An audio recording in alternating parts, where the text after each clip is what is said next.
ఆయన పాట ఒక తూట.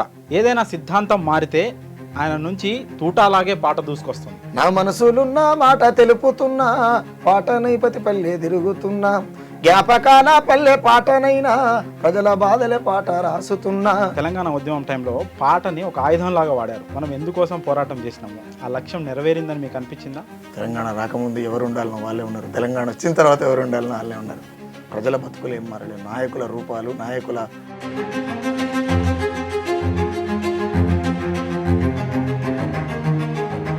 తెలంగాణ రాకముందుకు ఉన్న నిరుద్యోగం పోయిందా?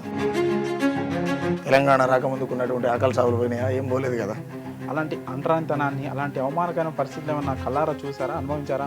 అక్కడ ఉన్నటువంటి పార్టీ అగ్రనేతలు ఎవరైతే ఉన్నారో, ఏం సుఖరాం నరసయ్యను మా కులం పిల్లని చేసుకునేంత మూగోని అని చెప్పి మాట్లాడేది. కమ్యూనిస్టు పార్టీలలోనే కులాలు ఉన్నాయంటే ఇక ఎన్నడు మారదు. ఒకటి పాడితే ఒకరికి నచ్చదు, ఒకటి కొడితే ఇంకోనికి నచ్చదు, ఒకటి ఎగిరితే ఇంకోనికి నచ్చదు, కనీసం పక్కనికి ఒక అక్షరం నేర్పరు. పరిచయం ఎలా ఏర్పడింది వదినతో? అంటే నా పెళ్లి కూడా ప్రజానాట్య మండలిలో భాగమై ఉంటుంది. అక్కడ పరిచయం ఆమె నాకు. మీకు ఓకే అయితే మ్యారేజ్ పెళ్లి చేసుకుంటా అన్న. పెళ్లి చేసుకుంటే అంటే చెంపవాళ్ళది అనుకుంటే వెళ్ళిపోయింది. కట్ చేస్తే 6 నెలలకు తిరిగి వచ్చి మ్యారేజ్ చేసుకుంటాం. సో మీ వాయిస్ ఆగితే చాలా మంది వాయిస్ ఆగిపోయినట్టే, గొంతు తెగినట్లే. కానీ రామ్ నరసయ్య కోపం వచ్చి పాట రాయడు ఎప్పుడు కూడా. రామ్ నరసయ్య బాధ ఈ పాట రాస్తాం. జీవితం అనేది మనకు మనం జీవించాలి. నా జీవితం మీద నీ ఆధిపత్యం ఉన్నప్పుడు మనం నేను జీవించేది ఎప్పుడన్నా. పార్టీలలో జాయిన్ అయ్యి అందరిలాగానే కద్దరేసుకొని, అంటే కద్దరేసుకుంటేనే జీవితం. ఊళ్ళో 3 సామెత ఉంటుంది, 10 ఏళ్ళు బతికేది ఎందుకు, నంది 4 రోజులు బతికే చాలు అని. హాయ్, హలో, నమస్తే, వెల్కమ్ టు ఐ డ్రీమ్. నేను జర్నలిస్ట్ పాషా. ఆయన పాట ఒక తూట. ఏదైనా సిద్ధాంతం మారితే ఆయన నుంచి తూటాలాగే పాట దూసుకొస్తుంది. ప్రశ్నించే తత్వంలో ఆయనకి తన మన భేదం తెలియదు. ఎవరైనా, ఏ స్థాయి వ్యక్తులైనా సిద్ధాంతం కారణం లేకుండా మారితే పాట రూపంలో ప్రశ్నించే సుక్క రామ్ నరసయ్య గారు ఈరోజు మనతో పాటు ఉన్నారు. ఆయనతో మాట్లాడి ఆయన ప్రశ్నించే తత్వం ఎలా పుట్టింది, ఎందుకు ప్రశ్నిస్తారు, అసలు ఆయన నేపథ్యం ఏంటి, లాంటి ఎన్నో విషయాల్ని ఆయనతో మాట్లాడి తెలుసుకుందాం. నమస్తే అన్న, ఎలా ఉన్నారన్నా? మంచిగా ఉన్నా అన్న. ఈ ఇంటర్వ్యూని నార్మల్ క్వశ్చన్స్తో కాకుండా మీ పాటతోనే మొదలు పెడదాం. ఇంతవరకు మీరు చాలా పాటలు రాశారు, పాడారు, అద్భుతమైన పాటలు ఉన్నాయి. అందులో ప్రశ్నించే పాటలు ఉన్నాయి, అలాగే హృదయాలకి హత్తుకునే పాటలు కూడా ఉన్నాయి. అందులో నుంచి మీకు బాగా ఇష్టమైన పాటతో ఇంటర్వ్యూ మొదలు పెడతాం. అంటే ఇష్టమైన దేవుడు ఏడా సమస్య అంటే సమస్య మీద రాస్తా కాబట్టి అన్ని పాటలు ఇష్టమే. సహజంగానే ఈ పాట అంటే మా పుట్టుకలలో లీనమై ఉంది. కొత్తగా ఏడో సంగీతం నేర్చుకొని నిలబడి సరిగమలు నేర్చుకుని పాడే మనుషుల మేము కాదు కదా. మా పుట్టుక కావచ్చు, కష్టాలు, ఈ అనేకమైనటువంటి సందర్భాల్లో పుట్టుకలే పాట ఉన్నది. పల్లె పల్లెకు పోరు పాట అయిపోతున్న ప్రశ్నించే పాట నీవో రామ నరసయ్య. నీతిగల్లా మాట నిప్పులావా నాట సాగుతో సంసారము రామ నరసయ్య. కష్టమెంత ఉన్న ఇష్టంగా పాటను ప్రజలకై పాడుతావో రామ నరసయ్య. ఇల్లు ఇడుపును ఇడిసి ఏడుస్తూ ఎల్లినవు సల్లంగా తిరిగిరారో రామ నరసయ్య. కన్న పిల్లల ఏడుపుకోనిచ్చి ఊకుంచి ఎత్తుకొని నవ్వించి ఇంటి కాడ దించి మళ్ళొస్తానని చెప్పి సంచి సంకాకేసి మురిపించి మురిపించి ముద్దులను గురిపించి నడిరాత్రి నాయనని పిలిచినట్టనిపించి ఏడుపులో తెల్లారే పొద్దు చీకటి జించి పల్లె పల్లెకు పోరు పాట అయిపోతున్న ప్రశ్నించే పాట నీవో రామ నరసయ్య. నీతిగల్లా మాట నిప్పులావా నాట సాగుతో సంసారము రామ నరసయ్య. అంటే నేను బయటకు పోతే మామ ఇట్లా అనుకుంటుంది రాసిన. అద్భుతం అన్న పాట. అంటే పాట ఉద్యమం, తెలంగాణ ఉద్యమం టైంలో పాటని ఒక ఆయుధంలాగా వాడారు. మీ ఆకాంక్ష నెరవేరి తెలంగాణ రాష్ట్రం సిద్ధించింది. సో మనం ఎందుకోసం పోరాటం చేసినాము, ఆ లక్ష్యం నెరవేరిందని మీకు అనిపించిందా? దశాబ్ద కాలం గడిచిపోయింది. అంటే ఇక్కడ నిజాం రజాకార్ల నుంచి మొదలు పెట్టుకుంటే ఇప్పటిదాకా దొరలు, భూస్వాములు, పెట్టుబడిదారులు మాత్రమే రాజ్యంలో రాజులుగా ఉన్నారు. తెలంగాణ రాకముందు ఎవరు ఉండాలనో వాళ్ళే ఉన్నారు, తెలంగాణ వచ్చిన తర్వాత ఎవరు ఉండాలనో వాళ్ళే ఉన్నారు. ప్రజల బతుకులు ఏం మారలేదు. నాయకుల రూపాలు, నాయకుల విధి విధానాలు, నాయకుల స్వలాభాలు, వీటిలో కొంత అక్కడ అరకాకొరక మార్పులు ఉన్నాయి. కానీ అదే ఏమంటారు రాజరిక పోకడ, అదే రాజరిక తత్వం, అదే పైశాచికత్వం, హిట్లర్ లాంటి ముఖ్యమంత్రులు రోజుకు ఓడి పుట్టుకొస్తుండే తెలంగాణలో. తెలంగాణకు ముందు అంతే ఉంది, తెలంగాణ వచ్చిన తర్వాత అంతే ఉంది, ఏం మార్పు రాలేదు. నాయకుల భవిష్యత్తు మారుతుంది అంతే. ప్రజలు ఇక్కడ ఎవడేం మారలే. ఎవడన్నా ఇప్పటిదాకా తెలంగాణ రాకముందుకు ఉన్న నిరుద్యోగం పోయిందా? ఏం పోలేదు కదా. తెలంగాణ రాకముందుకు ఉన్నటువంటి ఆకలి సాగులు పోయినాయా? ఏం పోలేదు కదా. తెలంగాణ రాకముందు ఉన్నటువంటి అత్యాచారాలు పోయినాయా? ఏం పోలేదు కదా. ఇప్పటికీ చదువుకున్న సర్టిఫికెట్లకు విలువలేక అవే వాటి మీదనే కిరసనాయిలు వచ్చి తగలబెట్టుకున్నటువంటి బిడ్డలు చూస్తున్నాం. నిన్న కూడా జరిగితే చూసినాం కదా. అంటే ఏమంటున్నంటే ఇక్కడ ఉద్యమకారులు కొంతమంది, అందరు నన్ను కానీ కొంతమంది ఉద్యమకారులు కావచ్చు, మేధావులు కావచ్చు, రాజ్యాలకు ఉంపుడు గత్తెలుగా మారిపోయినప్పుడు ప్రశ్నించేటోళ్ళు తక్కువ అయినప్పుడు నాలాంటి అంటే ఏమంటారు లోకజ్ఞానం తెలిసినటువంటి మనిషిని అయితే అని చెప్పగలుగుతుంది. ఎందుకంటే నాకు తెలిసిన మేరకు నాకు అక్షర జ్ఞానం లేదు కాబట్టి నాకున్నటువంటి పరిజ్ఞానంలో లోకజ్ఞానాన్ని చూస్తున్నా కాబట్టి మాట్లాడగలుగుతున్నా, చెప్పగలుగుతున్నా. నిజంగానే మేధావి వర్గం అనేది ఎక్కడున్నది అని అడుగుతా నేనైతే. ఎక్కడ పోయినరు ఉద్యమకారులు అని చెప్తా నేను. ఖచ్చితంగా ఈ ఉద్యమకారులు అనేటోళ్ళు కద్దరంగీలకు అలవాటు పడి విలాసవంతమైనటువంటి జీవితాలు గడిపేసరికి వాళ్ళు అంటే నేనేమంటే కొంత స్థాయి పెరగడమా, లేకపోతే ఆస్తి పెరగడమా, అంతస్తు పెరగడమా, విలాసాలు పెరిగిన తర్వాత వానికి గుణం లేకపోయినా ధనం ఉన్నది కాబట్టి వాడిని మించిన జ్ఞానవంతుడు లేడు అనుకొని వాని కాడ విర్రవీగుతున్నటువంటి సంసారం చేస్తున్నది తెలంగాణ. ఏం మారలేదన్నా. సో దీని మీద మీరు ఎంతసేపు అయినా అనర్గళంగా మాట్లాడగలరన్న, ఉద్యమం మీద కానీ ఉద్యమం తర్వాత ప్రస్తుతం పరిస్థితుల గురించి కానీ. కాకపోతే మీ పాటలు విని స్ఫూర్తి పొందిన వాళ్ళు కానీ, మీ పాటల్ని అభిమానించే వాళ్ళు కానీ, మీ మాటల్ని కూడా స్ఫూర్తిగా తీసుకునే వాళ్ళు చాలామంది ఉన్నారు. సో రామ్ నరసయ్య అంటే మాకు పాటల వరకే తెలుసు, కానీ మిమ్మల్ని యూట్యూబ్ వీడియోస్ ద్వారా కానీ ఇంకా వేరే కార్యక్రమాల ద్వారా కానీ మీ పాటలు మాత్రమే విని మిమ్మల్ని ఎక్కడి నుంచో దూరం నుంచి మిమ్మల్ని ఇప్పటివరకు కావాలన్న వాళ్ళు చాలామంది ఉన్నారు. వాళ్ళకి రామ్ నరసయ్య అంటే చాలా వరకు తెలియదు. సో ఈ ఇంటర్వ్యూ ద్వారా మీరు చెప్పాలన్నా మీ నేపథ్యం నుంచి బ్యాక్గ్రౌండ్ ఏంది, ఏం చదువుకున్నారు, ఎక్కడి నుంచి, ఇది కొంచెం మాకు డీటెయిల్గా తెలుసుకోవాలని ఉందన్న. ఖచ్చితంగా చెప్తాను. నేను ఇంచుమించు ఇప్పటికీ 200-300 ఇంటర్వ్యూలు చేసినట్టున్నా. ప్రతి ఇంటర్వ్యూలో చెప్పినా మళ్ళీ మీ ఇంటర్వ్యూలో కూడా చెప్తా. నా ప్రాంతం వచ్చేసి ఉమ్మడి నల్లగొండ జిల్లా సమస్త నారాయణపురం రాచకొండ ప్రాంతం. మా నాయన గాలయ్య, మా అమ్మ యాదమ్మ, నాకు 2 అక్కలు, తమ్ముడు, నా భార్య పూజమ్మ, నాకు 3 పిల్లలు. నేను 7th 2 నెలలేం పోయినా అంతే. 6th first 7th fail. తర్వాత నాయన అన్ఎక్స్పెక్టెడ్గా నాయన యాక్సిడెంటల్గా ఆయన అమలు పని చేసేది. ఓకే. అన్ఎక్స్పెక్టెడ్గా ఆయన 2 కాళ్ళు పోవడం, నేను చదువు పని చేసి పనిలోకి పోయేటువంటి పరిస్థితి రావడం. ఆ క్రమంలో అంటే మా ప్రాంతం అంతా, నా కుటుంబం అంతా నక్సలైట్ల కుటుంబం. ఓకే. మా కుటుంబంలో చాలామందిని పోగొట్టుకున్నాం నక్సలైట్ ఉద్యమంలో. చాలామంది ఏమంటారంటే, నేను చాలా ఇంటర్వ్యూలో చెప్పిన, ఎందుకో సందర్భం వచ్చింది కాబట్టి మళ్ళీ చెప్తున్నా. ఏంటి చుట్టూ అయినా ఊర్లలో పోతే ఏం చుట్టుకు పోయినా బెర్రపిండని తీసుకొచ్చి సంపజల్లుకుంటారు. కానీ మేము కుళ్ళిపోయిన శవాల రక్తంతో ఇండ్లెలుక్కున్నటువంటి సందర్భాలు చూసి అక్కడ ఉన్నటువంటి కులాన్ని, అక్కడ ఉన్నటువంటి మతాన్ని, ఈ దేశంలో ఉన్నటువంటి అణచివేతని అన్నిటి ద్వారా రామ్ నరసయ్య డ్రీమ్ దాకా రాగలిగింది. అంటే నేను ఏమంటే సుఖరామ్ నరసయ్య అనేటైనా ఈ దేశంలో కులం ఉన్నది కాబట్టి నేను పాట రాయగలిగానేమో అని చెప్తా. ఈ దేశంలో అణచివేత ఉన్నది కాబట్టి బయటికి రాగలిగినేమో అని చెప్తాను. సో ఏదైనా మనం ఒక పాట రాయాలా, ఒక సాహిత్యం రాయాలన్నా అనుభవపూర్వకంగా ఉంటే ఆ బాధ, ఆ నొప్పి తెలుస్తుంది. సో మీ నేపథ్యం అంటే చదువు నుంచి మొదలు పెడితే అలాంటి అంటరానితనాన్ని, అలాంటి అవమానకరమైన పరిస్థితులు ఏమన్నా కళ్ళారా చూసారా, అనుభవించారా? నేను కమ్యూనిస్ట్ పార్టీ సిపిఐ పార్టీలో పనిచేసిన, ఎప్పుడు ప్రజానాట్య మండలిలో పనిచేసిన. సిపిఐ పార్టీ అంటే దానికి అనుబంధ సంస్థ. ప్రజానాట్య మండలిలో ఒక 8 ఏళ్ళు చేసిన. అక్కడ చేస్తున్న క్రమంలో నేను 2012 మ్యారేజ్ చేసుకున్నాను. లవ్ మ్యారేజ్ చేసుకున్న సందర్భంలో అక్కడ ఉన్నటువంటి పార్టీ అగ్రనేతలు ఎవరైతే ఉన్నారో, ఏం సుఖరామ్ నరసయ్య నువ్వు మా కులం పిల్లని చేసుకునేంత మూగోనివా అని చెప్పి మాట్లాడేది. అచ్చా. అంటే మాకు తెలిసిన కమ్యూనిజం ఏంటంటే కులం, మతం, భేదాలు, అంతరాలు లేనటువంటి నిర్మాణ దిశగా కొనసాగేదే కమ్యూనిజం అని నమ్మేటోని. అదే నిజం. అవును. కానీ ఇదేంద్ర ఆయన ఎర్రజని కాడ కులాలు మాట్లాడుతారు, వీళ్ళు కమ్యూనిస్టులు ఆరవుతారు, రివిజనిస్టులు అని చెప్పి నాకు నేను రియలైజ్ అయ్యి బయటకు వచ్చినాను. అక్కడి నుంచి బాగా స్ట్రగుల్ ఎక్కువైంది. ఎందుకనంటే కమ్యూనిస్టు పార్టీలలోనే కులాలు ఉన్నాయి. అంటే ఇక ఎన్నడూ మారుతారు. అవునా? అవును, ఖచ్చితంగా. చాలా నేనేమనంటే నేను చేసుకున్నది ఎస్సీ కేటగిరీ అయినప్పటికీ వేరే కులమైనటువంటి నా ఏమంటారు మాలబిడ్డని చేసుకున్నా. అక్కడి నుంచి ఆయన ఆ కులానికి సంబంధించి కావచ్చు, లేకపోతే ఇంకే కులానికైనా సంబంధించి రామ్ నరసయ్య లవ్ మ్యారేజ్ చేసుకుని వేరే కులం పిల్లని చేసుకునేంత మొగోడా. అరే కులం పెళ్లి చేసుకుంటేందుకు, కులం ఎందుకు రావు, మనిషి మొగోడై ఉంటే చాలు, ఒక స్త్రీని చేసుకుంటేందుకు అనేది నేను నమ్ముతా. That is a communism philosophy. నేను ఆ తరహాల నుండి బయటకు వచ్చి ఇది ఇట్లనే ఇండివిజువాలిటీకి ఉండిపోయినా.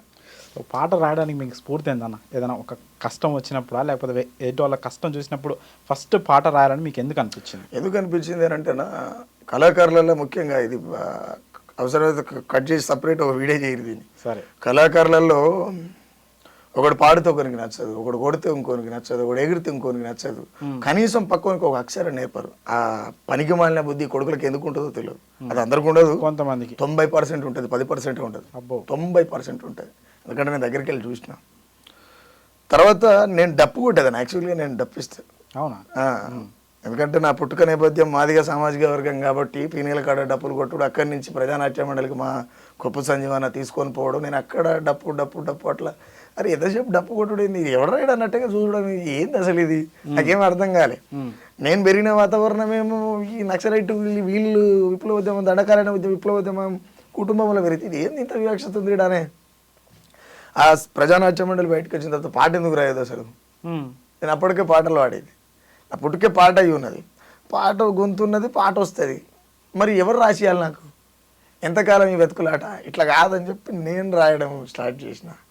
ఫస్ట్ రాయడం స్టార్ట్ చేయడమే నేనేంది, నా మనసులున్న మాట తెలుపుతున్నా, పాటనైపతి పల్లె తిరుగుతున్నా, జ్ఞాపకాల పల్లె పాటనైనా, ప్రజల బాధలే పాట రాసుతున్నా, నాకు జన్మనిచ్చిన తల్లి ఆదమ్మకు జన్మంతా రుణపడి నేనుంటాను, కడుపు నిండా తిండి లేకపోయినా డప్పు దరువుతో ఆకలే మరిసినా, నా మనసు నిండా రంది ఎంత ఉన్నా జనపాట వాడి బాధన మరిసినా, నేను పాడితే జనమంతా సప్పట్లురా, నా బతుకునున్నాయి సీకట్లురా. ఈ పాట రాసినింటి. ఆ రాసే క్రమంలో మా అన్నని అడిగిన ఒక ఆయన, అన్న ఇది ఇట్లనే నా రాయొచ్చు సార్ అన్నారు. రాయొచ్చు కదా, అలాగే పదం కూడా తీసేటట్లేదురా, నువ్వు బలవు, నువ్వు కంటిన్యూ చేయ. ఫస్ట్ పాట అది. అంటే దీనికంటే ముందు అమరవీరుల మీద చాలా పాటలు రాసిన. ఓకే. అవి ఏవి కూడా వెలుగులోకి రాకపోవడం, రికార్డ్ చేయకపోవడం ఫస్ట్ పాట. ఓకే. ఇది ఫస్ట్ రికార్డ్ చేసిన. ఓకే. ఇప్పుడు రామ్ నరసాయ అన్న అంటే ప్రశ్న, ఒక విమర్శ, సీరియస్నెస్ ఉంటుంది. కానీ మీరు ఇంతకుముందు చెప్పారు లవ్ మ్యారేజ్ చేసుకున్నాను. సో ఆ సాఫ్ట్ కార్నర్, ఆ లవ్బుల్ కార్నర్ కూడా ఉంది మీలో. సో దాని గురించి కొంచెం వివరంగా చెప్పండి అన్న. పరిచయం ఎలా ఏర్పడింది వదినతో? అంటే నా పెళ్లి కూడా ప్రజానాట్య మండలిలో భాగమై ఉంటుంది. ఎందుకనంటే ప్రజానాట్య మండలి తెలుగు మహాసభలు జరుగుతున్నటువంటి సందర్భం 2011, 2012లో తెలుగు మహాసభ అంటే నేను వాళ్ళ స్కూల్లో ఒక పల్లెకు సంబంధించినటువంటి ప్రోగ్రామింగ్ నేర్పడానికి ఇన్స్ట్రక్టర్గా పోయినా నేను. మా పూజమ్మ చదివే స్కూల్లోకి అక్కడ పరిచయం ఆమె నాకు. అప్పటికే ఆమె 10th, నాకు అక్కడ పరిచయం అయిన తర్వాత ఆ ప్రోగ్రామ్ అయిపోయేలోపు ఎందుకు మనం చూస్తే డైరెక్ట్ అన్న నాకు ఈ ఫోన్లు మాట్లాడాడు అంతే, అదంతా లేదు, మీకు ఓకే అయితే పెళ్లి చేసుకోవటా అన్న. డైరెక్ట్ అనేసా. ఎందుకంటే నేను దాచుకోలేను, ఓకే అనాలనుకుంటే అనేస్తా, ఏదన్నా కానీ విమర్శ అయినా ప్రేమైనా ఏదైనా. పెళ్లి చేసుకుంటే అంటే చెంపవాళ్ళది అనుకుంటే వెళ్ళిపోయింది. కట్ చేస్తే 6 నెలలకు తిరిగి వచ్చి మ్యారేజ్ చేసుకున్నాను. 6 నెలల్లో ఏం జరిగిందన్న? అంటే ఆమెకు చిన్నప్పుడు ఏదో పేరు పెడతారంటారు కదా, మేనత్తలు ఇట్లా మేనబావాలకు పేరు పెడతారంటారు కదా. అయితే అలా మేనబావాలకి ఇవ్వాలనేది ఇంటెన్షన్. ఏమైందనంటే నాకు తెలియకుండానే ఏంది పాటలు పాడుతాడు, డైరెక్ట్ వచ్చి ఇష్టమైతే పెళ్లి చేసుకుంటే ఇట్లా అన్నారు కానీ ఎవరు అన్నారు. ప్రేమ రాయడం, వెంట తిరగడం, ఇక రకరకాల సెల్ ఫోన్లలో సొల్లు పెట్టడం, ఇదంతా చాలా ఉంటుంది. మీరు పాట రాస్తారు కానీ ప్రేమ పాట రాయలేదన్న? లెటర్ లాంటిది అలాంటిది ఏం రాయలేదు, డైరెక్టే? లేదు, ఒక లెటర్ రాసిన. ఆ లెటర్ రాసిన తర్వాత ఆమె నా గురించి ఎంక్వైరీ చేయడం మొదలు. ఏంది అసలు ఈయన ఎట్లుంటాడు, ఏంది ఈయనకి ఏమేమి అలవాట్లు ఉన్నాయి, ఆమెకు నాకు అన్ని అలవాట్లు ఉన్నాయి అనే విషయం చెప్పిన నేను క్లియర్గా.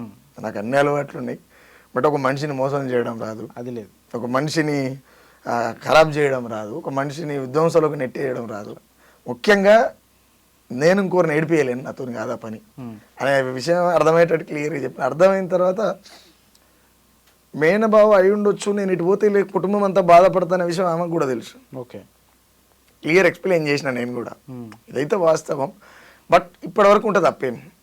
ఓకే. నువ్వు మంచిగా బతికిన రోజు ఆ పెయిన్ కాస్త ప్రేమగా మారుతుంది. ఇది అర్థం చేసుకోగలిగితే మనం కలిసి జీవించవచ్చు అని చెప్పిన. అర్థం చేసుకున్నది చర్య సాగిందంటే. ఇప్పుడు మీ పాటలు అన్న, మీ పాటలు ఎలా అంటే ఒక ఆక్రోషం నుంచి, ఒక కోపం నుంచి పోతాయి. ఒక వ్యక్తి, నేను ఈ సిద్ధాంతాన్ని ఫాలో అవుతున్నాను, ఒక పెద్ద వ్యక్తి పీపుల్ని అంటే జనాల్ని ఇన్స్పైర్ చేసి కావచ్చు, లేకపోతే వాళ్ళని ఆకర్షించి ఒక సిద్ధాంతాన్ని నమ్మి కొన్ని రోజులు అది పాటించి దాని నుంచి బయటికి వచ్చేస్తాయి. ఏ కారణమో మనకు అనవసరం అది. అవును. అది సరైన కారణం కానప్పుడు మీరు పాట రూపంలో ఖచ్చితంగా ప్రశ్నిస్తారు. చాలామందికి ఆ కోపం ఉంటుంది ఆ మనుషుల్ని ఫాలో అయిన వాళ్ళకి. వాళ్ళు అరే ఈయన ఈ సిద్ధాంతాన్ని నమ్ముతాడు, ఈయన వెనక నడిస్తే మనకు మంచి జరిగిద్దేమో, మన జాతికి మంచి జరిగిద్దేమో అని నమ్మి చాలామంది వాళ్ళ వెనక నడిచి తర్వాత మోసపోయిన వాళ్ళు ఉన్నారు. కాకపోతే వాళ్ళందరూ ఆ బాధను వ్యక్తం చేయలేరు. అందరికీ ఆ కళ అనేది ఉండదు, మీకుంది. రామ్ నరసన్న పాట పాడి ప్రశ్నిస్తే అబ్బా నా తరపు నుంచి ఒక వ్యక్తి ప్రశ్నిస్తున్నాడని ఉంటుంది.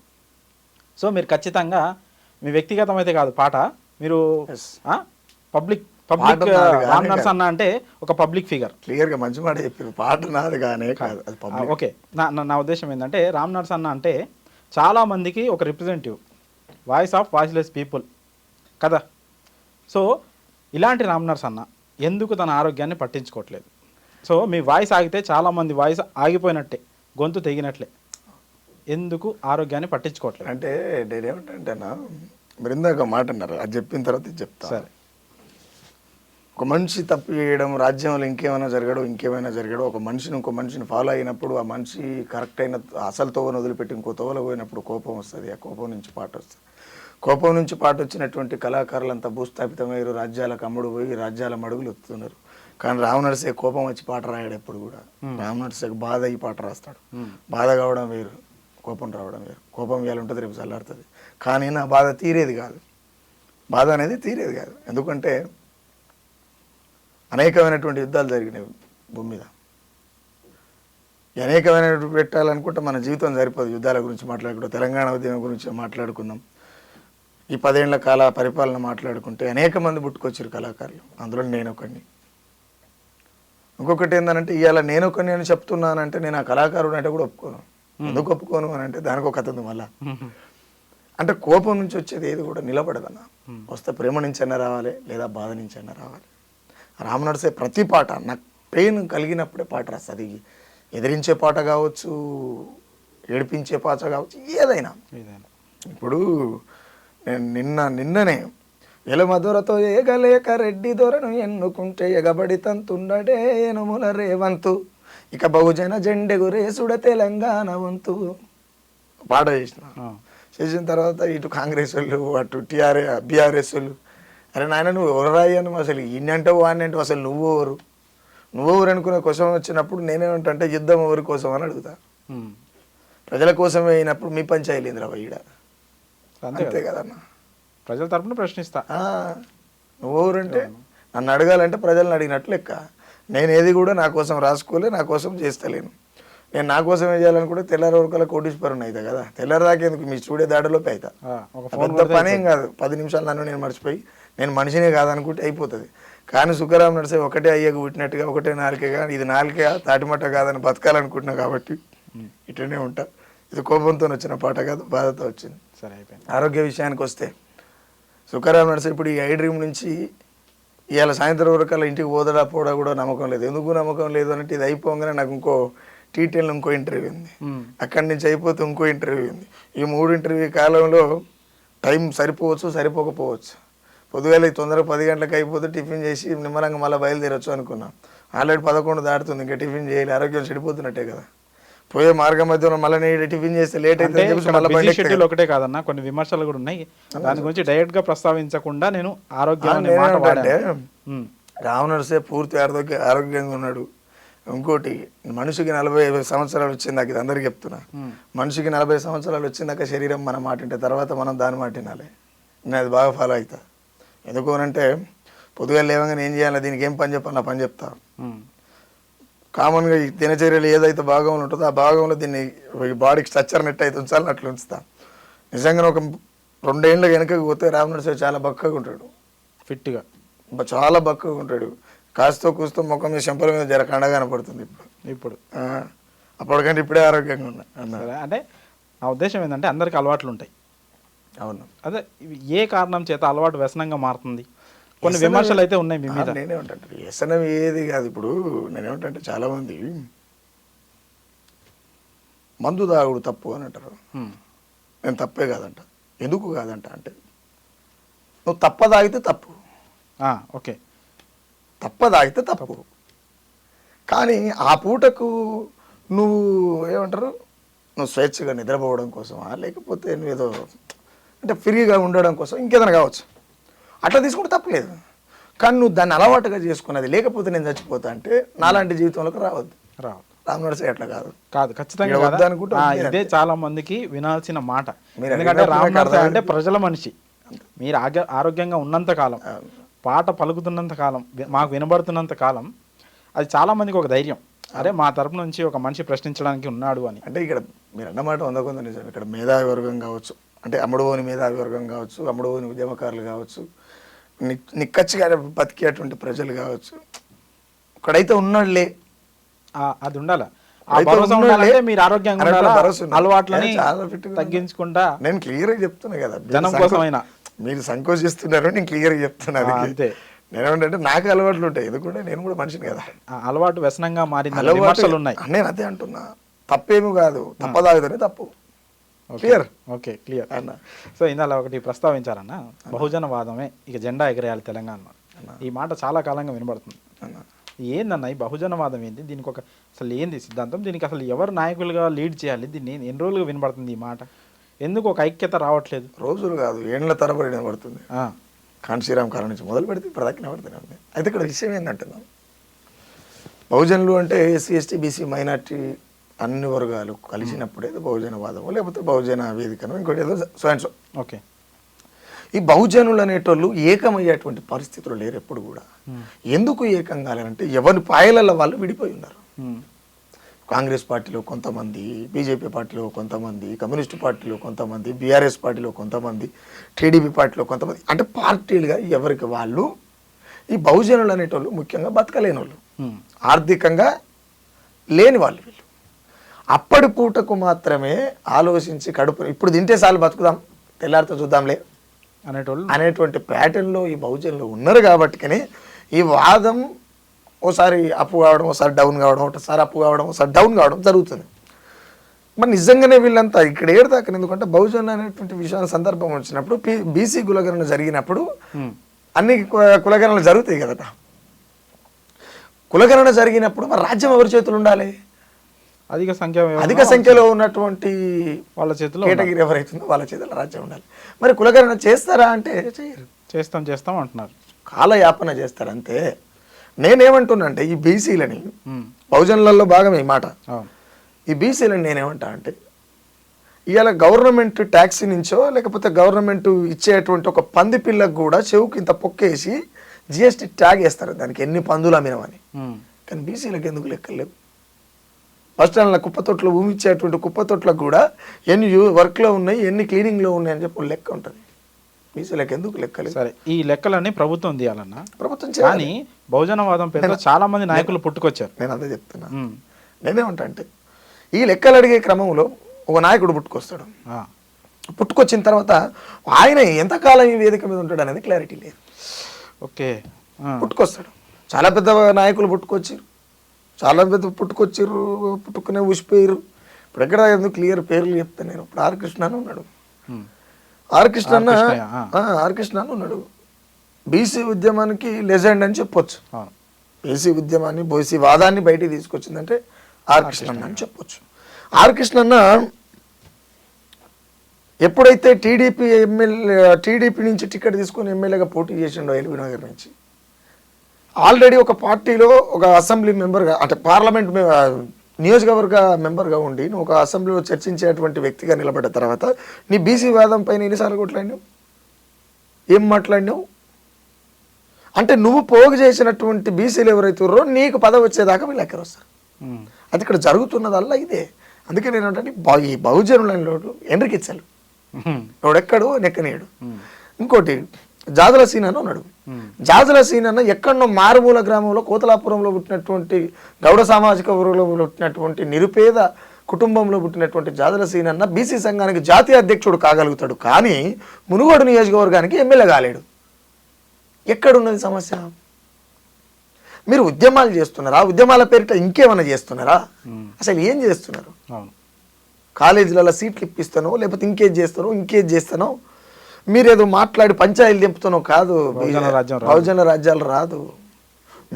మీ రాజ్యం ఎట్లయితే వస్తుందో దాని మీద ఫైట్ చేయండి. అంతే కదన్నా. అంతే కదా. తర్వాత ఇప్పుడు ఎస్సీ సామాజిక వర్గం ఉంది.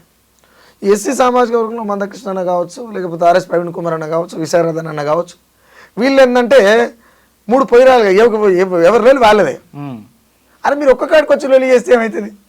చేయట్లే. మీరు ఒక్క కాడికి వచ్చి ఎస్సీలు కావచ్చు, బీసీలు కావచ్చు, మైనార్టీలు కావచ్చు, ఎస్టీలు కావచ్చు, మీరు ఒక్క వేదిక మీదకి వచ్చి ఫైట్ చేయరు నాయన అనేది మన పాట. ఓకే.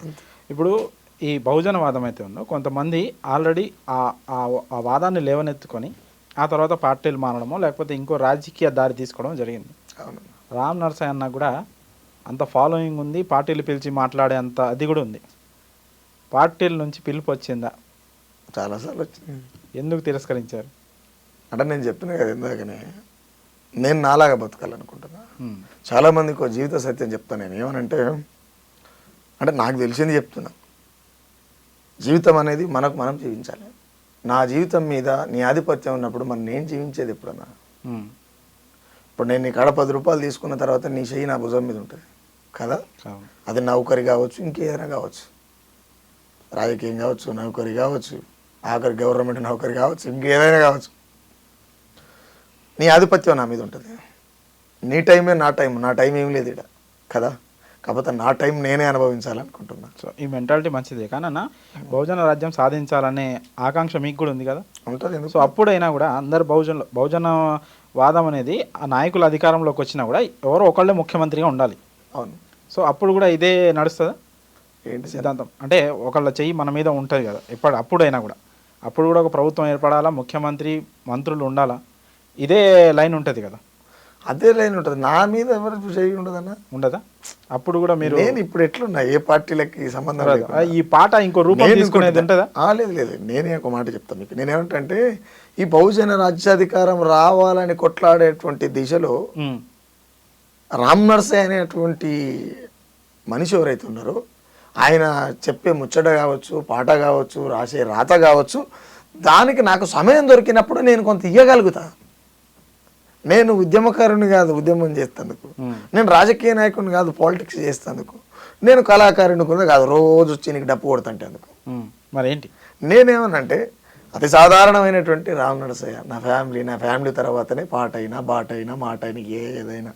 ఇప్పుడు ఇప్పటిదాకా బతికినటువంటి ఉద్యమకారులంతా నేను జనం కోసం చచ్చిపోతా, జనం కోసం పానం ఇస్తా, నేను ఆ పనులు చేయలేనన్నా. ఎందుకోనంటే ఆ భార్య పిల్లల్ని రోడ్డు మీద వేసి నేను బయటకు వచ్చి పొంగనాలు కొట్టుడు ఏందన్నా? కుటుంబమే ఇంపార్టెన్స్ అయినప్పుడు ఎందుకన్నా పార్టీలలో జాయిన్ అయ్యి అందరిలాగానే ఖద్దరేసుకొని ఒక స్థాయికి వచ్చేసి పదవులు అనుభవించవచ్చు కదా. అంటే ఖద్దరేసుకుంటేనే జీవితం కాదు, జీవితం కాదు. కానీ మీరు అన్నారు కదా ఫ్యామిలీ కూడా ఇంపార్టెంటే అని. అవసరమే. సో దానికి కొంతమంది ఇంపార్టెన్స్ ఇచ్చి కూడా మాకు జీవితాలు లేవా, కళాకారులకు జీవితాలు లేవా అనే మాట చెప్పి, అంటే నేనేమంటానంటే, కళాకారులకు జీవితాలు ఉండొచ్చు, కానీ ఆ జీవితం ఎట్లా వస్తుంది అనేది ఇంపార్టెంట్. ఓకే కదా. అవును. ఇప్పుడు ఊళ్ళలో 3 సామెత ఉంటుంది, 10 ఏళ్ళు బతికేది ఎందుకురా, నంది 4 రోజులు బతికే చాలు అని కదా. కాకపోతే ఆ 2 జంతువులతో నేను పోల్చుకోలేను, కానీ నేను మనిషిలేక బతకాలనుకుంటున్నాను. నంది ప్రస్తావన వచ్చింది కాబట్టి నంది అవార్డుల ప్లేస్ లో గద్దర్ అవార్డులు ఇస్తామని అన్నారు. గద్దర్ అవార్డులు ఇస్తామని ప్రభుత్వం రేవంత్ రెడ్డి గారు ప్రకటించారు. కానీ దానిపైన ఇండస్ట్రీ నుంచి కొంతమంది అన్అఫీషియల్గానే గద్దర్ పేరు మీద సినిమా వాళ్ళకి అవార్డులు ఇవ్వడం ఏంటని విమర్శలు వస్తున్నాయి. దానిపైన మీ అభిప్రాయం ఏంటి? అంటే నేను క్వశ్చన్ చెప్పినా, చెప్పండి. గద్దర్ అనేటువంటి విప్లవోద్యమం నిర్మాణం చేసినటువంటి పేరుతోని ఒక రకంగా వ్యాపారం జరుగుతుందని చెప్తా. అవునా? యా. ఓకే. ఇప్పుడు దాన్ని సమర్థించట్లే సీరియస్గా. గద్దర్ అవార్డు ఇవ్వాలంటే కూడా గద్దర్ పేరు ఎవరు పడితే వాళ్ళు వాడుతుంది, ఎట్లా పాసిబుల్ అవుతుంది అన్నది అంటే గౌరవంగా ఎందుకు మనం భావించొద్దు? నేను అదే చెప్తాను. గద్దర్ విప్లవోద్యమంలో ఉన్నప్పుడు ప్రజావేదిక విప్లవాత్మకమైనటువంటి సాహిత్యాన్ని ఎత్తుకొని, ఆ సాహిత్యాన్ని నెత్తి మీద నిప్పుల కుంపటిగా కట్టుకొని దేశం అంతా తిరుగుతున్నప్పుడు వచ్చినటువంటి పేరు కదా. గద్దర్ అయ్యమ్మ పుట్టుకల పురుట్ల పైసేసి పెట్టలే గద్దర్ అని గుమ్మడి విఠలరావు కదా. అది ప్రజలు విప్లవోద్యమం, అమరవీరుల రక్తం, ఆ నక్సలైట్ల త్యాగం, ఆ మావోయిస్టుల ప్రేరణ, అటు నుంచి వచ్చినటువంటి పేరు కదా. మీరు ఇష్టానుసారంగా వేదికలు పెట్టి రంగురంగుల జెండాలు తెచ్చి ఎవరికి పడతానికి గద్దార్ అవార్డులు ఇచ్చడం అంటే గద్దార్ని అవమానించడమే. గద్దార్ అనేటైనా అసమస్య అయిన వ్యక్తి కాదు. సరే, తుది దిశకు వచ్చిన తర్వాత కొన్ని అటు ఇటు మిస్టేక్లు జరిగినాయి. ఆ మిస్టేక్ల మీద బతుకున్నప్పుడు మంచి క్లారిటీ ఇచ్చిన ఒక పాట కూడా రాసిన. అసలు చనిపోయిన తర్వాత మనం మాట్లాడొద్దు, బతుకున్నప్పుడు మాట్లాడే కదన్నా. అవును. చనిపోయినాక మాట్లాడదు, కాకపోతే చనిపోయినాక జరిగిన కథ గురించి చెప్తున్నాను. గద్దార్ అవార్డుని ఎవరు పడతా వాళ్ళకి ఇయనికి లేదు. గద్దార్ అంటే రంగుల ప్రపంచం కాదు. గద్దార్ అంటే ఉద్యమం, గద్దార్ అంటే ప్రజలు, గద్దార్ అంటే నిజ జీవితం. ఓకే, ఎవరికి పడితే వాళ్ళకి అవార్డులు ఇచ్చుడు ఏం? నా చెక్క బొమ్మ మీద గద్దార్ బొమ్మ అతికిచ్చిస్తే అవార్డు అవుతుందా అన్న? పెద్ద వ్యాపారం ఇది. మీరు అన్నారు గద్దర్ అంటే సాధారణ వ్యక్తి కాదు, ఒక ఉద్యమం అని. కానీ గద్దర్ చాలా మందికి ఇన్స్పిరేషన్ చేసి ఉద్యమంలోకి తీసుకెళ్లారు, సొంత పిల్లల్ని మాత్రం విదేశాల్లో చదివించారనే విమర్శ చాలా బహిరంగంగా చాలా మంది చేస్తున్నారు. దాన్ని మీరు ఎలా కౌంటర్ చేస్తారన్న? అంటే నేనేమంటే గద్దార్ అన్న జీవితానికి వాళ్ళ పిల్లలు చదువుకోవడానికి సంబంధం లేని ఇష్యూ. ఆయన ఉద్యమంలో పోయిండని చెప్పి పిల్లలు కూడా ఉద్యమంలో పోవాలని ఏం లేదు కదా. లేదు కదా, ఖచ్చితంగా. పిల్లల కంటారు ఎవడైనా, పిల్లల రాతగానే ఎవడైనా, నేనైనా నువ్వైనా భూమి మీద ఎవడైనా, బట్ వాళ్ళ స్టైల్ వాళ్ళది.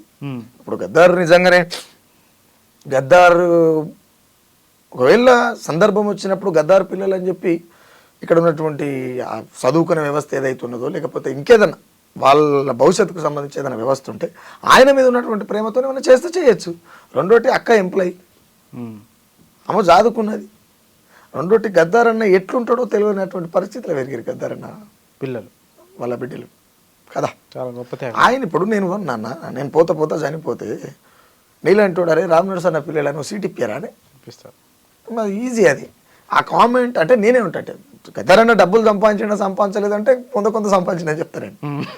అదొకే. అది ఎప్పుడు విప్లవోద్యమం నుంచి జరిగిన తర్వాత, విప్లవోద్యమంలో ఉన్న రోజులు నిప్పు అన్న. ఇప్పుడు గద్దర్ అన్నది అయిపోయింది. ఇప్పుడు రెగ్యులర్గా జరుగుతున్న రాజకీయ అంశాలని కూడా మీరు చూస్తూ ఉంటారు కదా. అవునన్నా. సో ఈ మధ్యనే మంత్రి కొండా సురేఖ గారు కామెంట్ చేశారు సినిమాకి సంబంధించి, ఆడవాళ్ళకి సంబంధించి. అదా క్షమాపణలు కూడా చెప్పారు. ప్రస్తుతం ఆ హీరో కోర్టులో కేసు కూడా వేశారు. ఆ వ్యాఖ్యల్ని మీరు ఎలా చూస్తారన్న? ఒక మంత్రి హోదాలో ఉండి అలాంటి వ్యాఖ్యలు చేయడాన్ని మీరు ఎలా చూస్తారు? దాన్ని దరిద్రమైనటువంటి వాదన చేసింది. ఎందుకంటే ఒక ఆడతల్లి అయ్యి ఉండి ఊళ్ళల్లో చెప్తారు బాగా, ఆడామే శత్రువు అన్నట్టుగా. ఒక రకంగా చెప్పాలంటే కొండా సురేఖే శత్రువుగా మారింది అప్పుడు. ఆ డైలాగ్ ఏ తండ్రి అయినా, ఒక మామ అంటే తండ్రితో సమానం ఖచ్చితంగా. భర్త అంటే జీవితం కదా. అవును, భర్తకు భార్య అయినా, భార్యకు భర్త అయినా జీవితం. తన జీవితాన్ని కేటీఆర్ కాడికి పంపుతాడా నా చైతన్య? తన బిడ్డని నాగార్జున అట్లా చేస్తాడా?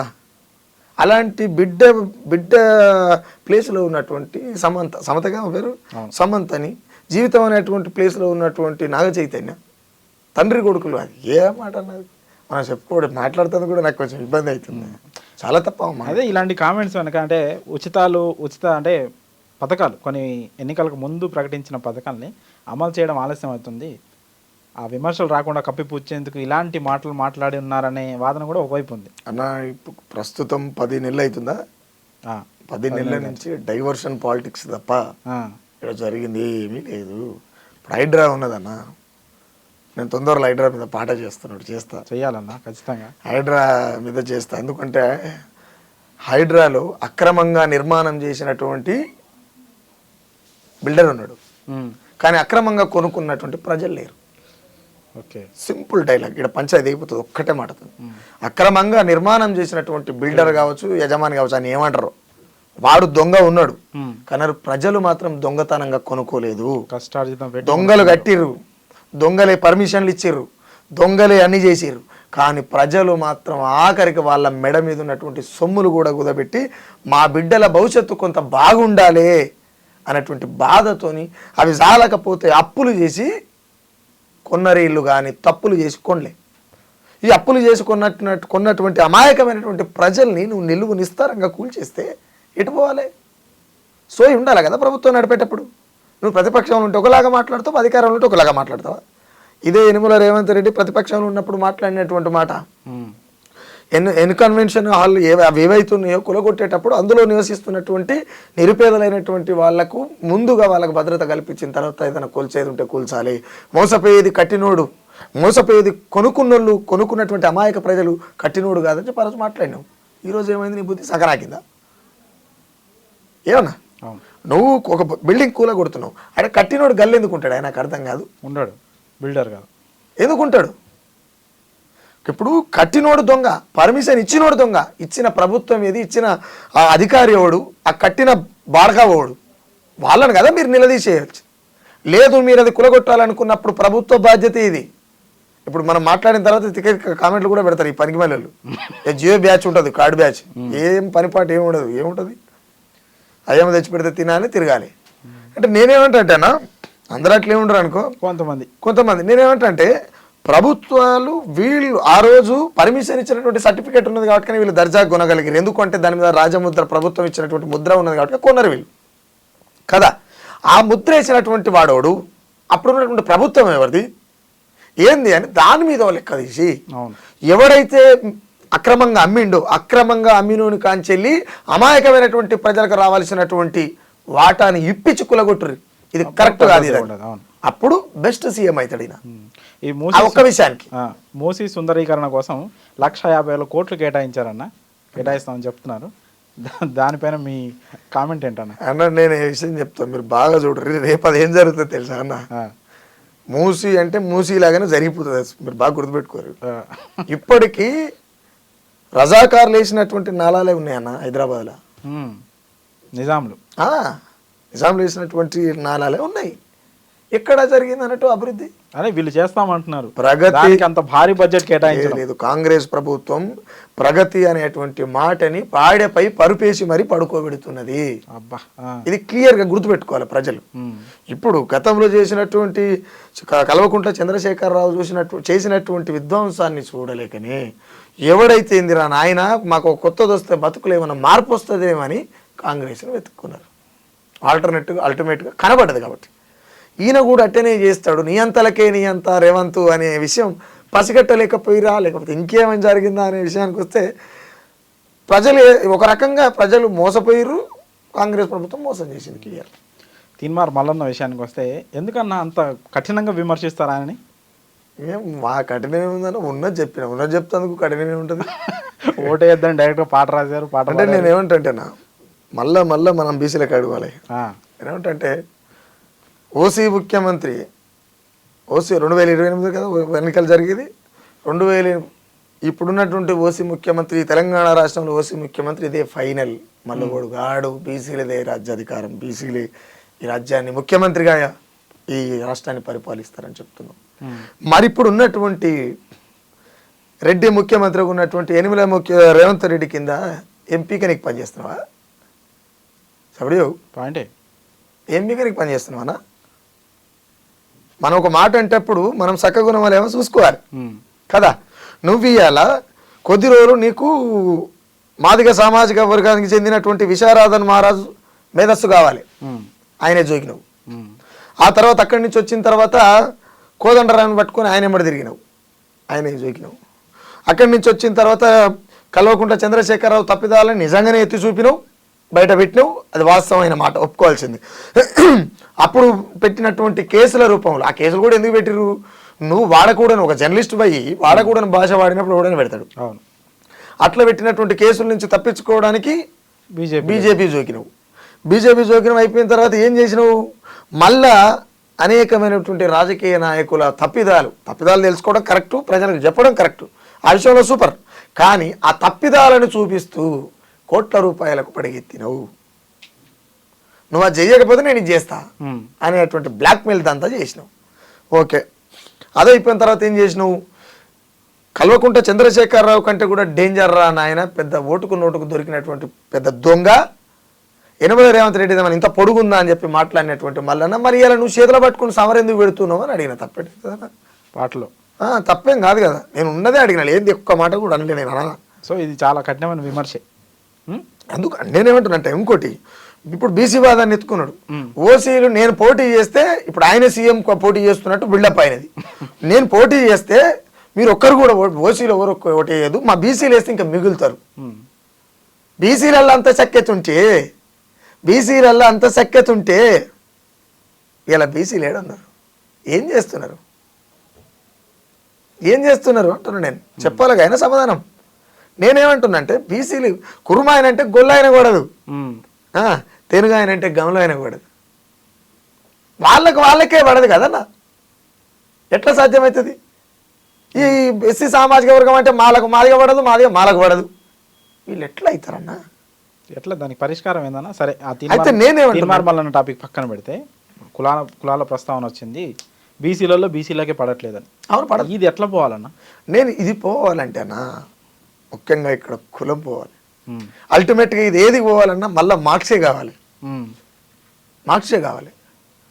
అంబేద్కర్ వల్ల, ఎందుకంటే ఆల్రెడీ ఈ దేశంలో అగ్రహారం అనేటువంటి బ్రాహ్మణ కులం, అగ్రకులం కాదు, అగ్రహారం అనేటువంటి బ్రాహ్మణ కులం ఈ దేశంలో బలమైన కులంగా నిర్మాణమైంది కాబట్టి దాంట్లో భాగంగా అంబేద్కర్ ఏదైతే కుల నిర్మూలన జరగాలనేటువంటి వాదం ఏదైతే ఉన్నదో, ఆ ఉద్యమం ఏదైతే ఉన్నదో, ఆ ఉద్యమాన్ని ఎత్తుకునేటువంటి పనిలో బహుజనులు విఫలమైతేనే ఉన్నారు, విఫలమవుతారు. కానీ విఫలం కాకుండా సఫలమై విజయం సాధించాలంటే మార్క్స్ కావాలి. ఇక్కడ మళ్ళీ ఎర్ర జెండా కావాలి, తిరుగుబాటు కావాలి. ఎర్ర జెండాలో కూడా కులం ఉందని మీరు ఇందాలో చెప్పారు కదా. అంటే నేనేమంటున్నా, ఎర్ర జెండాలో కులం లేదు, నాయకుల్లో ఉన్నదా? ఎర్ర జెండా కింద ముసుగులో బతుకుతున్నటువంటి బూటపు కమ్యూనిస్టుల దగ్గర కులం ఉన్నది, ఎర్ర జెండాలో కులం ఉండదు పెద్దన్న. సో చాలా మందిని పాట రూపంలో చాలా కఠినంగానే విమర్శించారు, ప్రశ్నించారన్న. సో ఎప్పుడు వాళ్ళ నుంచి బెదిరింపులు అలాంటివి రాలేదా? వస్తాయన్నా, ఎందుకు రాదు? ఇప్పుడు మీతోనే జర కొంచెం ఏమంటారు, సబ్జెక్ట్ని గట్టిగా మాట్లాడుతున్నాడు, వాళ్ళతో చాలా ఫ్రెండ్లీగా మాట్లాడతా. అవునా? ఆ బాబాయ్ మళ్ళీ చేస్తా అని చెప్తాను. వాడు ఎవడరా, ఏం జరుగుతుందో చూద్దాం రేపు అన్నా. సో ఓన్లీ ఫోన్లలోనే, డైరెక్ట్గా ఎప్పుడు కూడా లేదన్న. ఒక్కసారి ఎక్కడ నగరికి వెళ్ళా, బీజేపీలు అనుకుంటా, బీజేపీలు చేసిండే చెరుకు సుధాకర్ అన్న వాళ్ళంతా అప్పటికప్పుడు సేవ్ చేయడం అంటే. కాకపోతే ఏంటంటే ఆ రోజు నేను ఒక్కనే ఉంటాను అనుకుర్రాళ్ళు, నేను ఒక్కనే ఉంటాను అనుకుని 7-8 మంది వచ్చారు. మేము ఎక్కువ ఉన్నాం. మేము పెళ్ళికి పోయాం. ఆ పెళ్లిలో బయట కూర్చున్నాం. వాళ్ళు దాడి చేసేందుకు వస్తే వాళ్ళు దిగేలోపు మా వాళ్ళు రిటర్న్ అటాక్ చేసారు. నగరకల్లా చెరుకు సుధాకర్ అని ఆ రోజు ఏదో సర్జరీ చేస్తుండే హాస్పిటల్నే ఉన్నాడు. ఎవడో కాల్ చేస్తే అక్కడికి కొంతమంది పిల్లలు పంపించి, పోలీసులను పంపించి సేవ్ చేసి. సో ఇలాంటి పరిస్థితులు జరిగినప్పుడు అన్న పాటను వదిలిపెట్టాలి, విమర్శను వదిలిపెట్టాలని అనిపించలేదన్న? ఏం పేలేనా, పాట లేకపోతే పానం లేదా? ఇప్పుడు మీ మీదకి దాడికి వచ్చారు అన్న, మీ చుట్టూ బలగం ఉంది కాబట్టి సరిపోయింది, బలగం లేకపోతే పరిస్థితి వేరేలాగా ఉండేదేమో. అవును. సో అది మీకు అనిపించుంటుంది మనసుకి. అవును. కుటుంబం కూడా ఇంపార్టెంటే మీకు. అవును. సో ఉద్యమంతో పాటు అలాంటి పరిస్థితుల్లో అనిపించలేదా మీకు? అంటే నేనేమంటున్నా, ఏ మనిషికైనా అనిపిస్తుంది, నా ఒక్కరికైనా కదా, ఎవరికైనా అనిపిస్తుంది. బట్ నేను ఎట్లా అంటే, సావు వస్తుంది ఎట్లనైనా, రోజు చావడం ఏందనేది నా ఇంటెన్షన్. నేను ఆ రోజు చచ్చిపోయినా ఇబ్బంది లేదు, చనిపోతా. ఈ రోజు చచ్చిపోతా, ఇబ్బంది లేదు. కానీ నా మరణం చాలా బలమైంది అయి ఉండాలి, నా శత్రువు నా మరణం అయి ఉండాలనేది నా కోరిక. అది రాజ్యంలో పార్టీనా, లేకపోతే వాడు పెట్టుబడిదారా, లేకపోతే ఇంకోటి ఎవడైనా కావచ్చు. నాకు శత్రువు అనేటోడు లేడనా. నాకు శత్రువు అనేటోడు ఉంటే ఆడు భూమి మీద ఉండడు, అంతే క్లియర్గా. ఎందుకు అని అంటే ఉండడు, అంతే. బెదిరింపులు చేసే వాళ్ళందరూ తెలుగుగా చెప్తారు, తాటాకు చప్పుడులేనా? తెలుగుగా చెప్తారు. నేను క్లియర్గా చెప్తున్నా కన్నా, నాకు శత్రువు అనేటోడు భూమి మీద లేడు. నాకు ఎవరిని కూడా నేను శత్రువుగా భావించాను. మీరు అనుకోరు? ఓకే. నేను శత్రువు అసలు అనుకుంటే వాళ్ళు భూమి మీద ఉండరు క్లియర్గా. ఓకే, ఓపెన్గా చెప్తున్నా, ఆన్ కెమెరానే కదా. ఈ ఎస్సీ వర్గీకరణ గురించి మాట్లాడుకుంటేనా ఏంది అసలు, ఎందుకు కావట్లేదు? అవ్వాలని కొంతమంది, వద్దని కొంతమంది, ఎందుకు ఈ అభిప్రాయ భేదాలు? మాదిగా ఉపకులాలు కావాలంటే, మాల ఉపకులాలు కాదనంటే, వద్దనంటే. అంటే ఇక్కడ విషయం ఏంటంటే, నేను విషయం చెప్తాను. వర్గీకరణ అనేది ఎప్పుడో జరిగిపో ప్రతి రోజు జరిగింది, నడిచింది. బీజేపీ రాజ్యసభ, లోక్సభ ఆర్టికల్ 347ని రాజ్యసభ, లోక్సభ సమేతంగా పార్లమెంట్లో రాజముద్ర వేస్తే అయిపోయే వర్గీకరణ. ఎందుకు బీజేపీలో ఉన్నటువంటి నెత్తి మీద ఉన్న బరువు తీసి రాష్ట్రాల మీద నెట్టింది? మీరు కొట్టుకొని సాగురా నాయన, మా మీద ఉన్న మేమైతే సాఫ్. దానికి తోడు మందకృష్ణ బీజేపీకి ఓట్లేయమని చెప్తాడు. ఓటు అంటే ఏంటిది? బాబాసాహెబ్ అంబేద్కర్, అంతే కదా. ఓటు అంటే ఎవరైనా చెప్పాలి, మనుషులే కాదురా నాయన మిమ్మల్ని అన్నటువంటి వాళ్ళకి మళ్ళీ ఓటేయాలి. ఈ సబ్బండ కులాలు ఎవరైతే ఉన్నారో, ఎస్సీ, ఎస్టీ, బీసీ, మైనార్టీలు ఎవరైనా కావచ్చు, అగ్రవర్ణాలు అన్నటువంటి పేదలు కావచ్చు, మనుషులే కాదురా నాయన అనేటువంటి సందర్భంలో ఓటునిచ్చి నువ్వు కూడా మనిషివేరా, 5 ఏళ్ళకి ఒక్కసారి అని హెక్కరొస్తావురా అని చెప్పి నేను మనిషిగా గుర్తించి రాజ్యాంగంలో పొందుపరిచి నీకు ఓటు హక్కునిచ్చినటువంటి బాబాసాహెబ్. అంటే ఓటుని వర్గీకరణ చేస్తే ఓటేస్తామనేటువంటి తరహాలో మందకృష్ణ మాదిగన్న మాట్లాడి ఇవాళ బాబాసాహెబ్ను తాకట్టు పెట్టి వచ్చేటువంటి వర్గీకరణ నా వ్యక్తిగత అభిప్రాయం చెప్తున్నాను నేను. ఓకే, బాబాసాహెబ్ను ఇచ్చేసి, బాబాసాహెబ్ను బీజేపీకి ఇచ్చేసి వర్గీకరణ తెచ్చుకుంటామంటే ఆ వర్గీకరణ నాకు ఈ జీవిత కాలానికి వద్దు. ఎందుకంటే నా బతుకు, నా మెతుకు, నా జీవితం ఇంకేమైనా కావచ్చు, ఇలా నేను దాకా వచ్చి స్వేచ్ఛగా మాట్లాడగలుగుతానంటే ప్రజాస్వామ్యంలో, ప్రజాస్వామ్యబద్ధమైనటువంటి రాజ్యాంగంలో పొందుపరిచినటువంటి కొన్ని చట్టాల వల్ల నాకు స్వేచ్ఛ ఉన్నది, భావ ప్రకటన చేసేటువంటి స్వేచ్ఛ కలిగించింది కాబట్టి మాట్లాడగలుగుతున్నా. అలాంటి బాబాసాహెబ్ని తీసుకుపోయి ఏ భావ ప్రకటన స్వేచ్ఛ లేకుండా చేయాలని చూసిండ్రో, ఏ భావ ప్రకటన స్వేచ్ఛని లేకుండా చూసిండ్రో, నువ్వు మనిషివే కదని మాట్లాడిండ్రో, నిన్ను ఊరవతలికి నెట్టేసిండ్రో, నది ఊరు చూడకనే చచ్చిపోయినటువంటి నేలరాలినుల సావు కేకలు కూడా వినపడకుండా ఊరికి దూరంగా మూటికి ముంత ముడ్డికి కంప కట్టించినటువంటి మనువాదం ఏవైతున్నదో, మరణం కంటే ప్రమాదం మనువాదం, ఆ మనువాద సంఖంలోకి నువ్వు పోతుంటే నువ్వు పో, నీ కర్మ. అంత ఈజీగా నువ్వు బాబాసాహెబ్ని ఇచ్చేస్తుంటే నేనైతే ఒప్పుకోను. ఇంకోటి ఏంటంటే వర్గీకరణ అనేది నిజంగానే బీజేపీకి చిత్తశుద్ధి ఉంటే, చేసేయచ్చు కదా. 10 సంవత్సరాలు, గత 10 సంవత్సరాల క్రితం 100 రోజుల వర్గీకరణ చేస్తామని చెప్పి హామీ ఇచ్చి అధికారంలోకి వచ్చింది. అందరు రికార్డు కదన్నా, రికార్డు. మరి 10 ఏళ్ళ సంది నేను రాసిన, ఏ ఒక్కరి సొత్తు కాదు మాదిగ దండోరా, కోట్లాది మాదిగల గుండె దరువు కాదా. నేను మందకృష్ణ అన్న బీజేపీ కోట్లు వేయాలన్నప్పుడు రిటర్న్ పాట రాసిన. నేను ఎట్లా అంటే, నువ్వు జాతికి పాట కడతా అంటే నేను పాట కడతా, నేను ఊకోనుగా. అదే క్రమంలో 10 ఏళ్ల సంధి వర్గీకరణ కాకుండా అలా చేయవలసినటువంటి ఆ అధికారం అంతా మీ దగ్గర పెట్టుకొని ఇప్పుడు రాష్ట్రాల మీదకి నెట్టేయడమైంది. మందకృష్ణకి ఇది అర్థం కాలేదంటవా? ఏమో మరి, అట్లా అర్థం కాదన్న. ఒక రకంగా చెప్పాలంటే గొప్ప మేధావి, గొప్ప మేధావి, అన్నిటిపైన అవగాహన ఉన్నటువంటి, పట్టు ఉన్నటువంటి దిట్ట పెద్ద మనిషి. ఆయనకు తెలియదు ఆ రాష్ట్రాల మీదకి నెట్టేసింది అంటే ఇది కాదని. సో ఇంటర్వ్యూ చాలా సీరియస్ వైపు వెళ్తుందన్న. మీ పాటలలో ఉద్యమానికి సంబంధించి, ప్రశ్నలకు, విమర్శలకు సంబంధించే కాకుండా కన్నీళ్లు పెట్టించే పాటలు కూడా ఉన్నాయి. నాన్న మీద, రైతు మీద. ఆ నాన్న మీద పాట ఒక్కసారి అన్న మళ్ళీ. నాయనా ఉండలేక రాస్తినేవో అక్షరం, నేనెంత రాసిన చెప్పాలేనులే నీ జీవితం. కాలానికి పెద్ద కొడుకువు, కంట నీరుకు నువ్వు పెద్ద దిక్కువు. కాలానికి నువ్వు పెద్ద కొడుకువు, కాలానికి నువ్వు పెద్ద కొడుకువు, కంట నీరుకు నువ్వు పెద్ద దిక్కువు. పిండి కొమ్మలే వెరిగేటి మమ్ముల, నీ జీతం లేని కాపల. నాయనా ఉండలేక రాస్తినేవో అక్షరం, నేనెంత రాసిన చెప్పాలేనులే నీ జీవితం. చెమట సుక్కకు ఏకైక సుట్టము, సద్ది మూటతో సాగేటి బంధము. చెమట సుక్కకు ఏకైక సుట్టము, సద్ది మూటతో సాగేటి బంధము. నాయనా నీ జీవితం అంటే, నాయన అనేది నేనేదో రాసినట్లు కానీ సరిపోవన్న పదాలు. ఎంత గొప్ప రైటర్ అన్నరాని, ఎవరన్నరాని. నేను అందుకే ఆ పదంలో ఎవరైనా రాసినా కానీ అది ఫైనల్ కావాలని చెప్పి రాసిన. నాయన ఉండలేక రాస్తేనే నేనెంత రాసినా చెప్పలేనులే. చెప్పగాడికి చెప్పలేము. ఇప్పుడు తల్లి గురించి లక్షల పాటలు ఉన్నాయి. తల్లి గురించి చెప్పాలంటే ఆమె తీసినటువంటి పురుటి నొప్పుల పెయిన్ చెవులకు కనబడ్డది, కళ్ళకు కనబడ్డది. కానీ నాయన తీసే పొడవి నొప్పులు ఎవరికి కనబడలే, ఎవరికి కనబడలే. అది మనసు పెట్టి చూస్తేనే అర్థమవుతుంది. ఇంకా ఫైనల్గా లాస్ట్లో ర్యాపిడ్ ఫైర్ లాంటిది ఒకటి ప్లాన్ చేద్దామన్నా.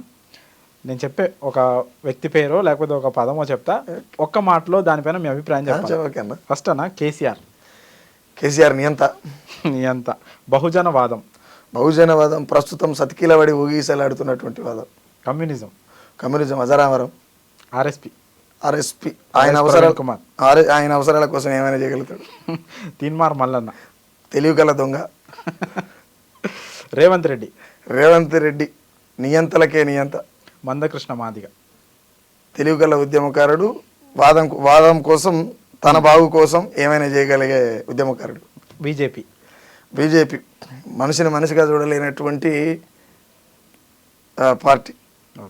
ఏపూరి సోమన్న గుణానికి ధనవంతుడు, తెలుగులో నా కొడుకు క్రాంతి కంటే చిన్నోడు. ఫైనల్గా గద్దర్ అన్న ఒకప్పుడు లెజెండ్ అంతే. ఇప్పుడు సాధారణమైన ఏమంటారు రాజకీయ నాయకుడు లెక్క. ఇప్పుడైతే మీ చాలా విలువైన సమయాన్ని మా కోసం కేటాయించి వచ్చి చాలా విషయాలు మాతో పంచుకున్నందుకు చాలా ధన్యవాదాలు. Thank you Peddanna.